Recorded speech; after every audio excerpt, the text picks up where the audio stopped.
Kehidupan aku jadi cerita, dari susah sampai bahagia. Apa jadi aku share semua, ini channel jiwa aku bawa. Ini dari Zoom Channel, hook melekat terus gila.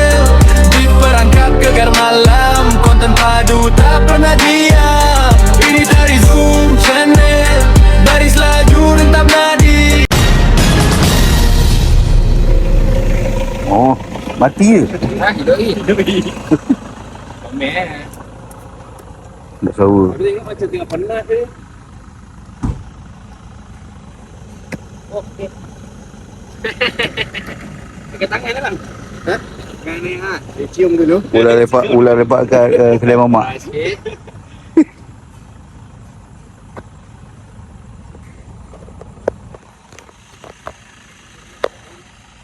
Oh, karung ni tak ada jam.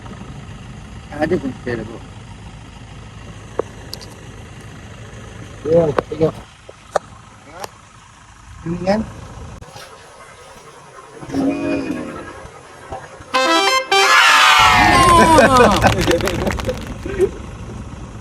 Oh, macam tu je memang pegang kepala je. Pegang Tak kepala. balik mana nak try? Oh ya. Kalau nak pegang boleh Nah, saya pegang. Apa? Tak, itu dia memang cara dia nak ni dia. Pegang lah. Terakhir dia untuk mempertahankan diri. Untuk bertahan diri. Tak berani ya. Depan Marana. Ular lepak mamak. Kalau game macam ni masa tak balai apa? Kalau sendiri punya buat. Saya rasa daripada sekolah Ada mungkin kita orang lepaskan di tempat yang jauh daripada pendapatan manusia. tempatan manusia lah. Sebab dia pun hidup kan. Okey. Ngam. Beres. Okey, ya. Alright. Terima kasih abang. Okey. Terima kasih. Okey okey.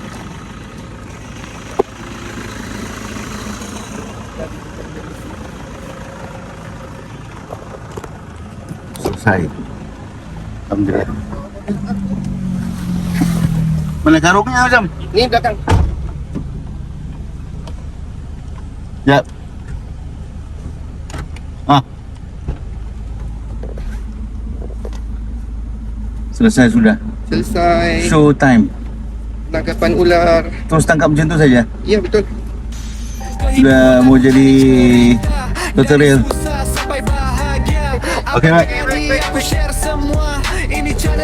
Ulang. Lalu di Maulana nasi sedang. Alhamdulillah. Ya dah selesai. Wah. Bismillahirrahmanirrahim.